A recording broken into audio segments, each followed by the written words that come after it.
মুসলমান এমন সারা দিন রোজা রেখেছে, সারা দিন রোজা রেখেছে, নামাজ পড়ে, ঠিক না বেঠিক?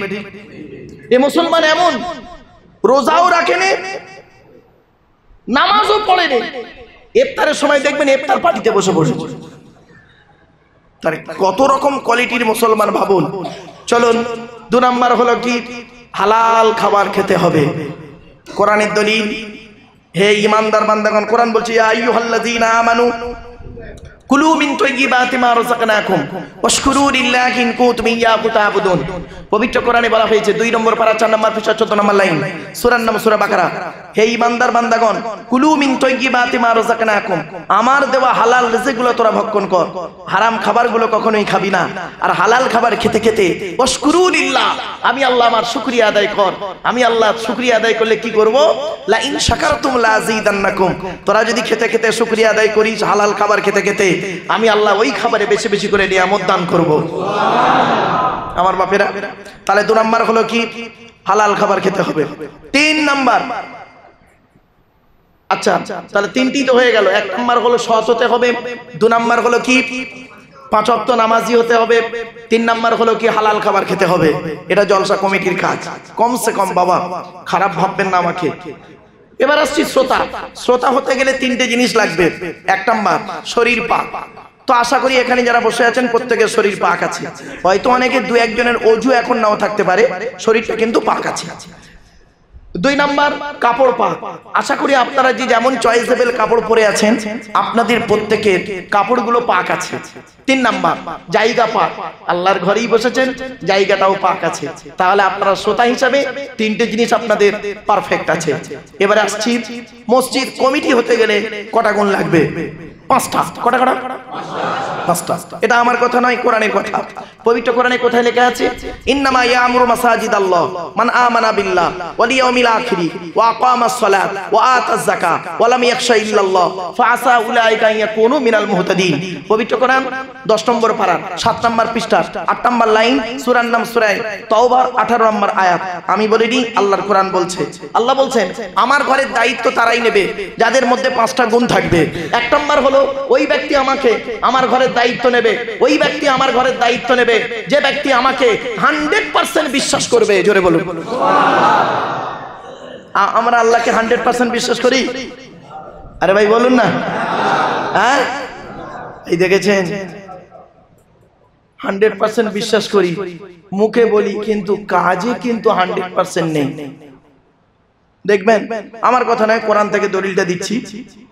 নবীজির কাছে কিছু লোক এসে বলল, ইয়া রাসূলুল্লাহ, আমরা আল্লাহকে 100 ভাগ বিশ্বাস করি, 100 ভাগ আল্লাহকে বিশ্বাস করি। তো নবীজি বললেন আলহামদুলিল্লাহ, ভালো জিনিস।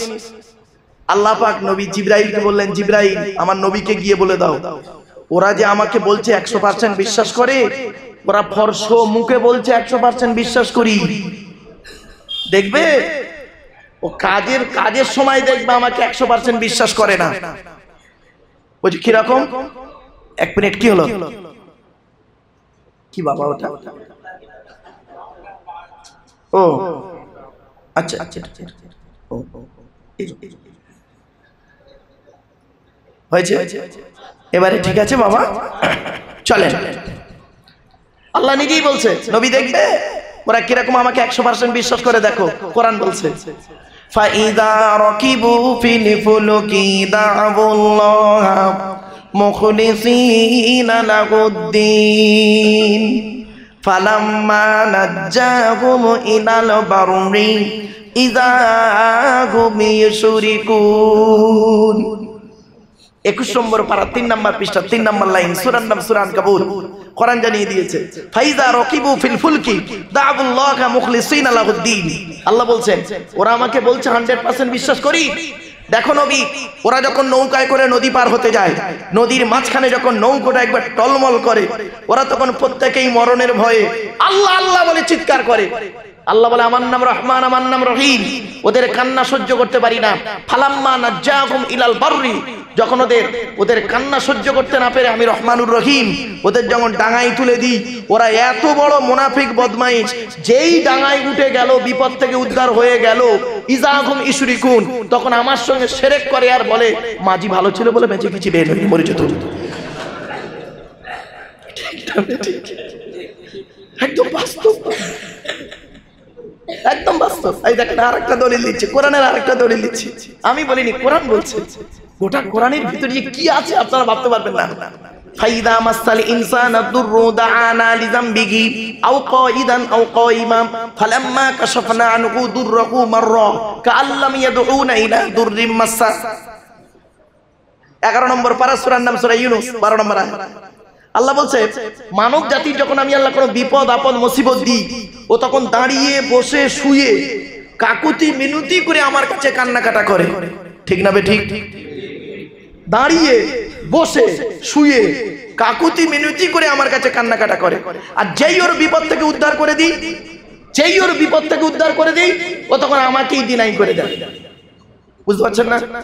এই দেখেন একটা জ্বলন্ত প্রমাণ দেবো। করোনার সময়, করোনা গেল না 4 বছর আগে, করোনার সময় মসজিদের ইমাম সাহেব সালাম ফিরিয়ে মুখে মাস্ক পরে সব মুসল্লিরা এসেছিলেন, তাই তো নাকি? পবিত্র কোরআনের 8 নম্বর পারা 7 নম্বর পৃষ্ঠা 11 নম্বর লাইন, সূরার নাম সূরা আনামের 151 নম্বর আয়াত, 152 নম্বর আয়াত, 153 নম্বর আয়াত।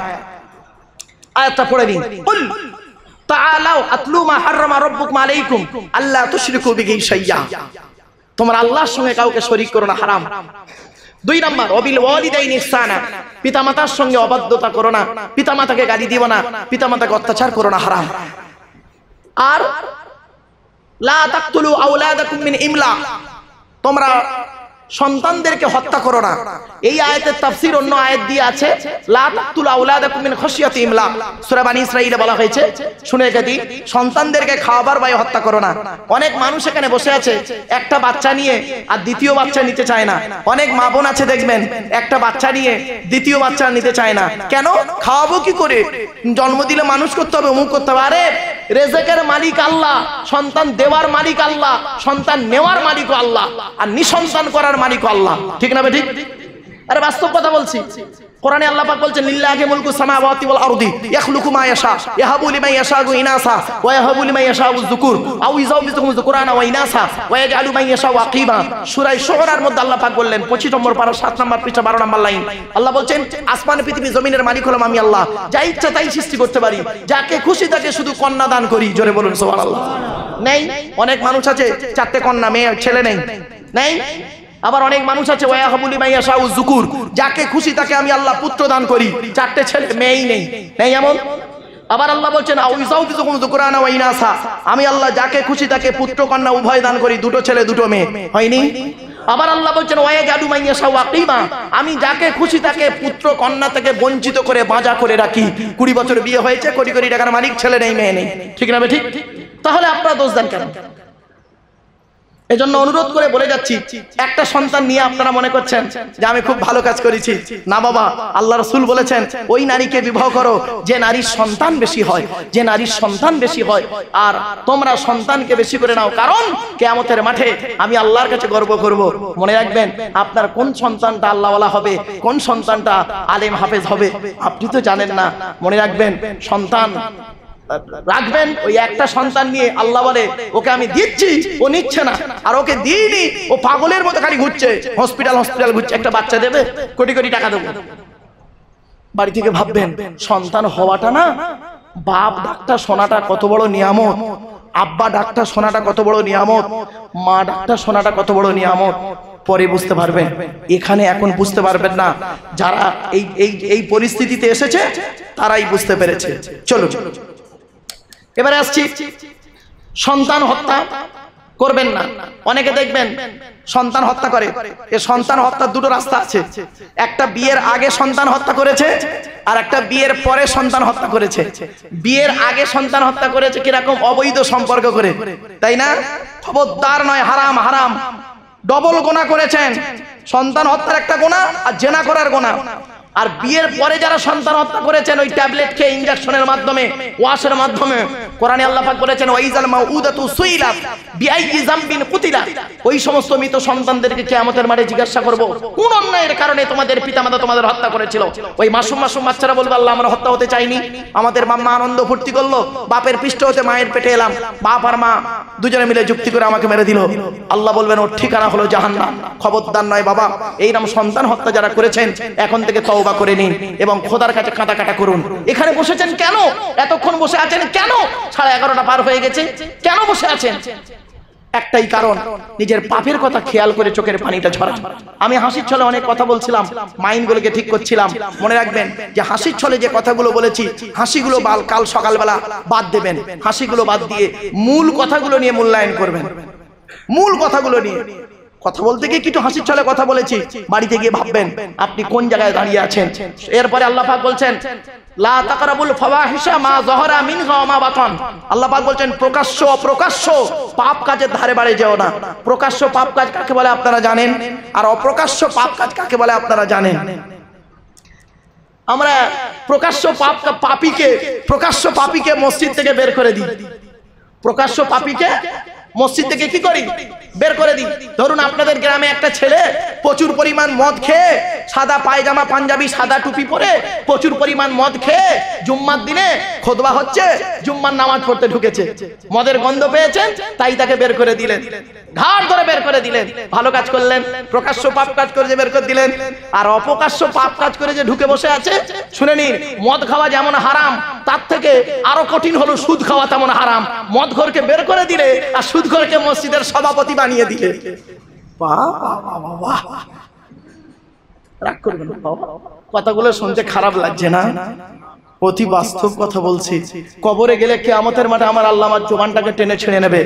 এই আব্দুল্লাহ কিল মারুফ, তোকে গ্রামের মানুষরা ডেকে নিয়েছিল, কি ওয়াজগুলো করেছিলিস বল? তো যেটা বলার দরকার সেগুলো কেন বললি না? বাপেরা খবরদার নয়, সুদ খাওয়া এমন হারাম। মা বোনেদের বলে যাচ্ছি, পাড়ায় বন্ধন টন্ধন শুরু হয়ে গেছে, সুদের কারবার। মা বোনেদের বলে যাচ্ছি সুদ খাওয়া থেকে বর্জন করুন। সুদের সর্বনিম্ন পাপ কি জানেন? মায়ের সঙ্গে জেনা করা। নাউজুবিল্লাহ বলুন। আমরা মদখোরকে বের করে দিই আর সুদখোরকে সভাপতি বানিয়ে দিই মসজিদে। আল্লাহ পাক কোরআনে বললেন লা তাকরাবুল ফাওয়াহিশা মা যাহারা মিনহা ওয়া মা বাতান। প্রকাশ্য পাপ কাজের ধারে বাড়ি যেও না। এবারে আসছি 5 নাম্বার, লা তাকতুলুন নাফসাল্লাতী হারামাল্লাহু ইল্লা বিল হক। আল্লাহ বলেন অন্যায়ভাবে কোনো নফসকে আত্মাকে হত্যা করো না। অন্যায়ভাবে যদি কেউ কাউকে হত্যা করে তার বদলা হলো আল কাতলু বিল কতল। আল কাতলু বিল কতল, মনে রাখবেন। চলো 6 নাম্বার হারাম কাজ কি কি শুনে নিন। যেটাই আমি প্রথমেই বলতে অনেক অ্যাঙ্গেলে রেগে কথা বলছিলাম, সে কথাটা কি? কোরআন বলছে লা তাকরাবুল ফাওয়াহিশা লা তাকরাবু মালাল ইয়াতীমি ইল্লা বিল্লাতী হি আহসান হাত্তা ইয়াবলুগা আশুদ্দা। আল্লাহ বলছেন এতিমের মাল কোনোদিন খাবে না। এতিমের মাল খাবে না, হারাম। যতক্ষণ না তার অনুমতি নিচ্ছ, যতক্ষণ না সে প্রাপ্তবয়স্ক হচ্ছে, খবরদার এতিমের মাল খাবেন না। আর 7 নাম্বার হারামটা কি শুনে নিন, আউফুল কাইলা ওয়াল মিজানা বিল কিসতি লা নুকাল্লিফু নাফসান ইল্লা উসআহা। আল্লাহ বলছেন 7 নাম্বার হারামটা কি? ওজনে কোনোদিন কম দেবে না। অনেক মানুষ আছে দেখবেন ওজনে কম দেয়, ঠকায়, ব্যবসা করতে গিয়ে ঠকায়। ব্যবসা কাকে বলে? বয়জাফলা ব দন্তের সহায়কার, বয়জাফলায় ব্যবহার, বয় বচন কথাবার্তা, আর দন্তের সহায়কারে সাধুতা। ব্যবহার বচন সাধুতা 3টে গুণ যার মধ্যে আছে, he is a really businessman. তিনি হলেন সত্যিকারের একজন ব্যবসায়ী। এই 3টে গুণ যার মধ্যে নেই সে আদর্শবান ব্যবসায়ী নয়। মনে রাখবেন, ব্যবসা করতে গিয়ে অনেক মানুষ ঠকায়। কিরকম ঠকায়? রাগ করবেন না, বলবো। এখানে জরি দর্জির কাজ বেশি হয় না? তাই তো, বেশিরভাগ দর্জির কাজ। রাগ করবেন না। কারেন্ট নিয়ে মেশিন চালাচ্ছে, নিজের বাড়ির কারেন্টটা চলে মিটারে, বাকিগুলো মেশিন মোটরগুলো চলে হুকে। ওই ব্যবসায় লাভ হবে তো? রাগ করো না বাপ। হ্যাঁ, ওই কেবিল এসে গেছে না, কেবিল এসে গেছে না। শুধু তাই নাই, আরো ব্যবসায় কেমন ঠকাচ্ছে দেখুন। ব্যবসায় ঠকাচ্ছে কেমন দেখুন। মালিকের কাছ থেকে মাল নিচ্ছেন এক রেটে, আর তাকে তৈরি করে দিচ্ছেন ঠকানোর জন্য অন্য রেটে। রাগ করবেন না, একটা হাদিস আপনাদের বলি, শুনলে চমকে যাবেন। আল্লাহর নবী একদিন মদিনার বাজারে ঢুকেছেন। আল্লাহর নবী মদিনার বাজারে ঢুকেছেন। এখনই দোয়া হয়ে যাবে বাপ, আর 5 মিনিট, এখনই দোয়া হয়ে যাবে, চিন্তা 11টা আর 12 মিনিটের মধ্যে সব কমপ্লিট হয়ে যাবে। 12 মিনিটের মধ্যে কমপ্লিট হয়ে যাবে। শোনেন 1 মিনিট। অনেক সময় নবীজি এই হাদিসটা, please attention, please attention, please attention, এই হাদিসটা শুনে যান আপনারা দয়া করে। আল্লাহর নবী মদিনার বাজারে একদিন ঢুকেছেন, তো গম ব্যবসায়ীর কাছে ঢুকেছেন। গম ব্যবসায়ী, গম ব্যবসায়ী বোঝেন, মানে গমের দোকানদার কাছে। উনি বসে আছেন, দোকানদারটা একটু উঁচুতে। নবীজি দোকানের সামনে গিয়ে জামার হাতাটা গুটিয়ে, শুনে নিন, জামার হাতাটা গুটিয়ে নবীজি করলেন কি, একটা গমের বস্তার ভিতরে হাত ঢুকিয়ে দিলেন। হাত ঢুকিয়ে দিয়ে ভেতর থেকে 1 মুঠো গম বের করলেন। গম বের করে গমের দিকে দেখছে আর দোকানদারের মুখের দিকে দেখছে। কিছু বুঝতে পারলেন না? তার মানে গমের যে বস্তাটা আছে, উপরে শুকনো গম আছে আর ভিতরে ভিজে গম আছে। আর খরিদ্দার দেখবে কি, খরিদ্দার দেখবে শুকনো গম, ও বিক্রি করবে শুকনো গমের ওজনে। আর শুকনো গমের দাম কম বেশি, আর ভিজে গমের দাম কম। ভিতরে ভিজে মাল, উপরে শুকনো মাল। রাসূলুল্লাহ বললেন এই রকম ব্যবসা ঠিক না, মানুষকে ঠকানো ব্যবসা ঠিক না, হারাম। এজন্য আপনাদের বলে যাচ্ছি বাবা, ব্যবসা করতে গিয়ে মানুষকে ঠকাবেন না, হারাম কাজে লিপ্ত হবেন না। মনে রাখবেন অনেক দিকের হারামের কোয়ালিটি আছে। কোরআনে 250 রকমের হারাম আছে। কত কত কত? 250 রকমের হারাম আছে, 250 রকমের হালাল আছে। 250 রকমের হালাল আছে আর 250 রকমের হারাম আছে। অনুরোধ করে বলে যাচ্ছি, কথাগুলো একটু মাথায় রাখুন। শেষবারে বলছি, মোনাজাত তো হবে, দোয়া তো করবেন। দোয়ার আগে শেষ কথা, আমার শেষ কথা বাবা, দোয়া কবুল হওয়ার 5টা শর্ত আছে। কটা কটা কটা? বাবা শুনে নিন, মুরব্বীরা বাবাজিরা একটু শুনে নিন। দোয়া কবুল হওয়ার 5টা শর্ত আছে। আল্লাহর নবীর কাছে একজন যুবক ছেলে এসে বলছেন, ইয়া রাসূলুল্লাহ, আমরা যে দোয়া চাই দোয়া কবুল হয়, বুঝবো কি করে? নবীজি বললেন দোয়া কবুল হওয়ার 5টা শর্ত আছে যুবক। 1 নাম্বার নবী বললেন, দোয়া যখন চাইবে যুবক, দোয়া যখন চাইবে, হালাল খাবার খেয়ে তুমি দোয়া চাইবে, ওই দোয়া আল্লাহর দরবারে কবুল হয়ে যাবে। ইয়া আইয়ুহাল্লাযীনা আমানু কুলু মিন তাইয়্যিবাতি মা রাযাকনাকুম ওয়াশকুরু লিল্লাহি ইন কুনতুম ইয়্যাহু তা'বুদুন। 2 নম্বর পারা 4 নম্বর পৃষ্ঠা 14 নম্বর লাইন, সূরার নাম সূরা বাকারা। অনুরোধ করে বলে যাচ্ছি বাবা, দোয়া যখন চাইবেন, হালাল খাবার খেয়ে দোয়া চাইবেন। হারাম খাবার খেয়ে যতই মোনাজাতে কাঁদো না কেন, হারাম খাবার খেয়ে যত তুমি মোনাজাতে কাঁদো না কেন, ও দোয়া আল্লাহর দরবারে কবুল হবে না। তাই বাপেদের করজোড়ে বলে যাচ্ছি, হালাল খাবার খেয়ে তুমি দোয়া চাইবে। বাবা বাবা একটু আগে আসেন, বাবা মা বাবা বাবা একটু আগে আগে আসেন বাবা, লোকের যেতে সুবিধা হবে, এক্ষুনি দোয়া হবে। বাইরে অনেক মানুষ দাঁড়িয়ে আছে বাবা।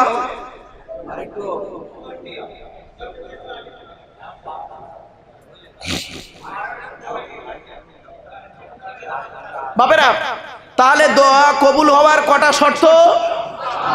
জোরে বলুন। 5টা শর্ত যার মধ্যে পাবেন, চোখ বন্ধ করে বলবেন ওই লোকটা দোয়া আল্লাহ কবুল করবে। আর 5টা শর্ত যার মধ্যে পাবেন না, ও যত বড় লোক হোক না কেন, ও দোয়া আল্লাহ কবুল করবে না। কি কি?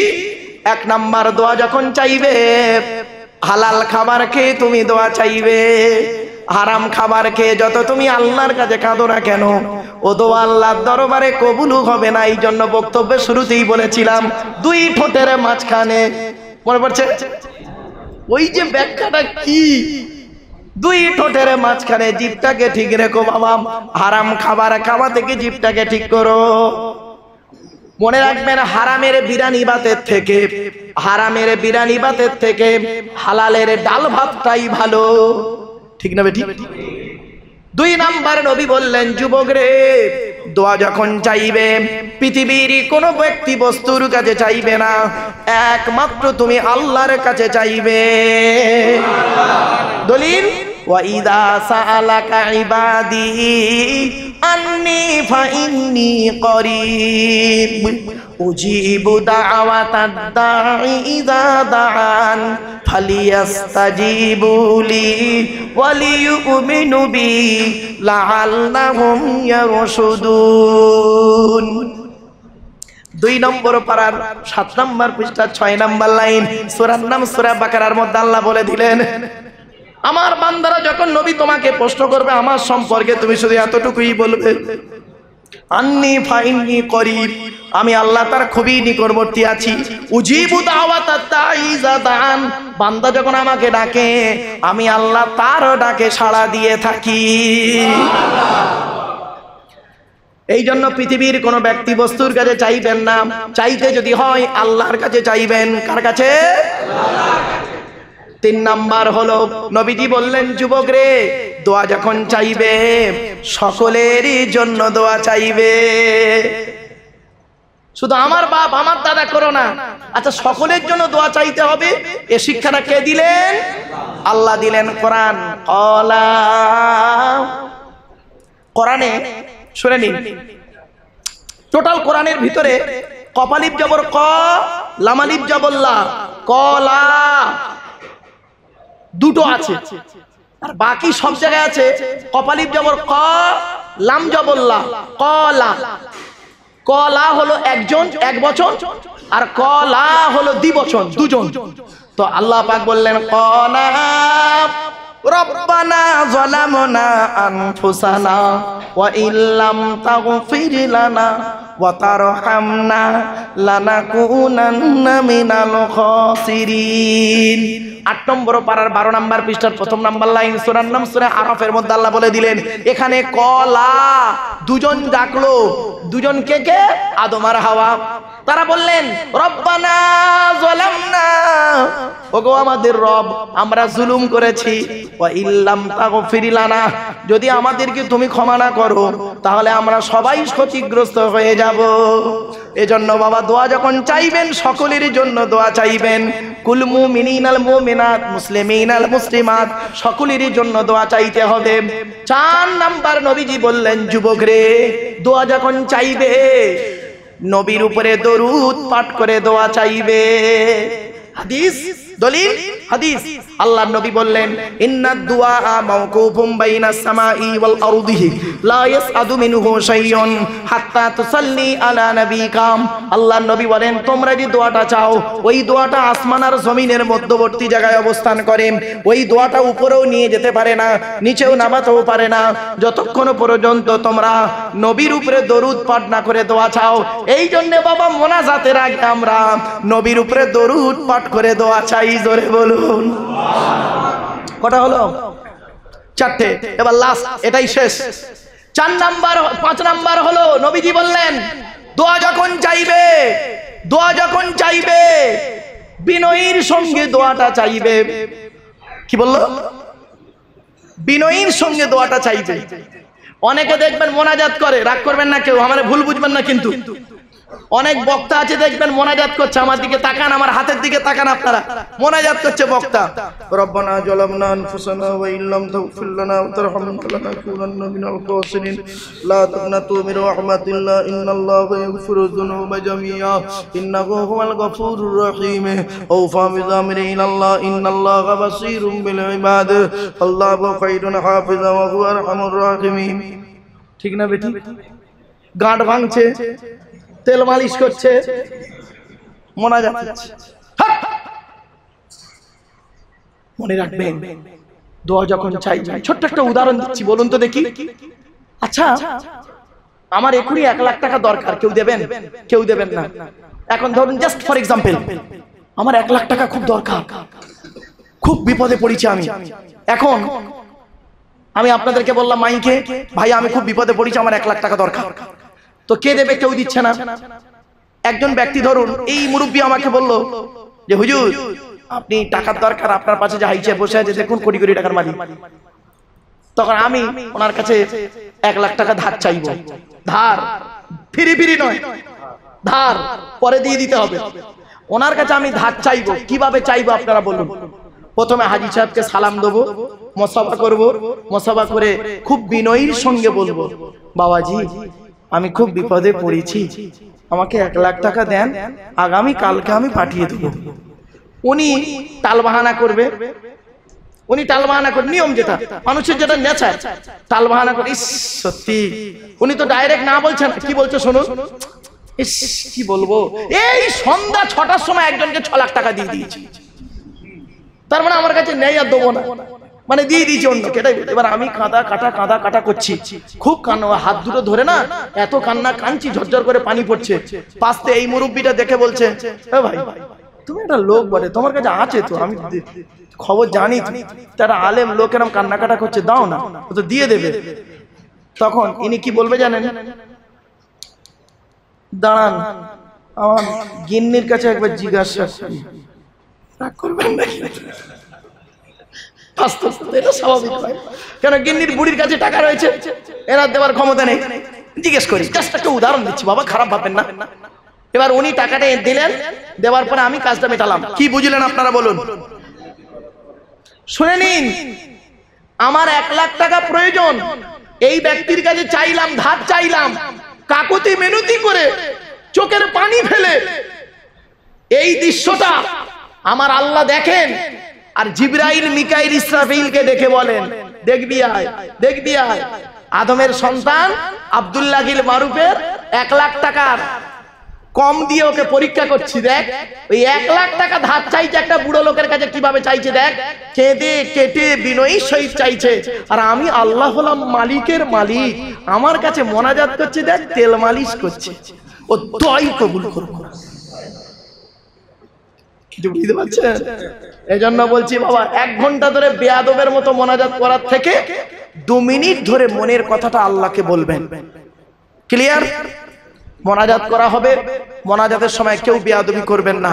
বাবা একটা কথা আপনাদের বলছি, রাগ করবেন না, এখানে যত মানুষ আপনারা বসে আছেন, দয়া করে একবার হাতটা তুলে আমাকে সাক্ষী দেবে, বলবেন কাদের বাপ অথবা মা অথবা বাম্মা দুজনেই মারা গেছেন। লজ্জা করবেন না, আহারে হাত নামান, সত্যি কথা বলুন, আমিও বাম্মা হারা। 2019 সালে অক্টোবর মাসের 3 তারিখে শুক্রবার 5:30টার সময় আমি আমার বাপকে হারিয়েছি। আর 2023 সালে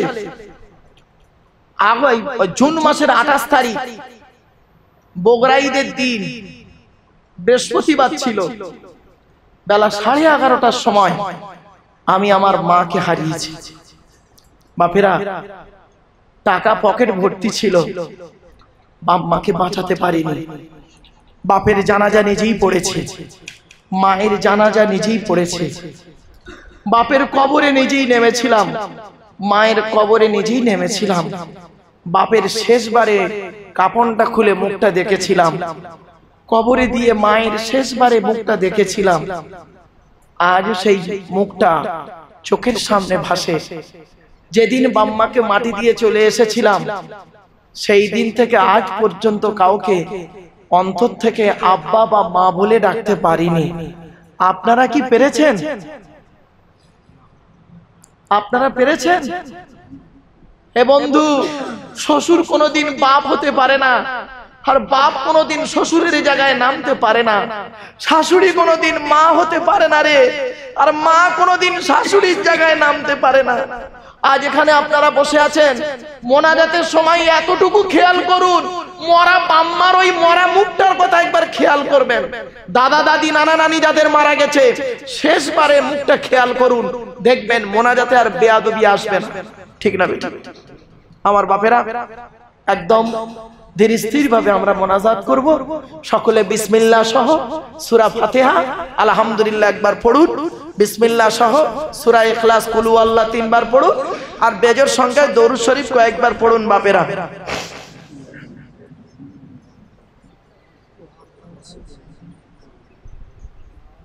বাবা আক্তার ভাইয়ের মা কোথায় আছে? হসপিটালে আছে বাবা। তার রুহে মানে তার আত্মার জন্য আমরা একটু দোয়া চাইবো, আল্লাহ যেন তাকে সুস্থতা দান করে। বলুন আল্লাহুম্মা আমিন। বাবা অনেকের বাম্মা, অনেকের স্ত্রী, অনেকের ছেলে মেয়ে অসুস্থতায় ভুগছে, অনেকে নিজেরাই আমরা অসুস্থতায় ভুগছি। বাপেরা আজকের দিনে এখানে বসে আছেন, আগামী বছর এই দিনটা হয়তো অনেকের কপালে নাও থাকতে পারে, ঠিক না বেঠিক? গত বছরে এমনও মানুষ এখানে ছিল, আজকের সে মানুষটা অন্ধকার নীরব নগরে ঘুমাচ্ছে, হতে পারে না? এজন্য মৃত্যু কাউকে ছাড়বে না। কোরআনে অনেক দলিল আছে, কুল ইন্নাল মাউতাল্লাযী তাফিরুনা মিনহু ফাইন্নাহু মুলাকিকুম। কোরআনে আরো বলছে আইনা মা তাকুনু ইদরিকুমুল মাউতু ওয়ালাউ কুনতুম ফি বুরুজিম মুশাইয়াদা। কোরআনে আরো বলছেন وأنفقوا مما رزقناكم من قبل أن يأتي أحدكم الموت فيقول ربي لولا أخرتني إلى أجل قريب। কোরআনে আরো বলছেন কুল লাউ কুনতুম ফি বুয়ুতিকুম লাবারাযাল লাযীনা কুতিবা আলাইহিমুল কতলু ইলা মাদাজিহিম। কোরআনে আরো বলা হয়েছে ইন্নাল্লাহা ইনদাহু ইলমুস সাআ ওয়া ইউনাজ্জিলুল গায়স ওয়া ইয়ালামু মা ফিল আরহাম ওয়া মা তাদরি নাফসুম মাযা তাকসিবু গাদা ওয়া মা তাদরি নাফসুম বিআইয়ি আরদিন তামুত ইন্নাল্লাহা আলীমুন খাবীর। আমার বাপেরা অনেক দলিল রয়েছে, কথা বলবো বাপ, সেজন্য আপনাদেরকে বলি নিজের পাপের কথা খেয়াল করে আমরা আল্লাহর কাছে কাঁদাকাটা করব। সকলে পড়তে থাকুন।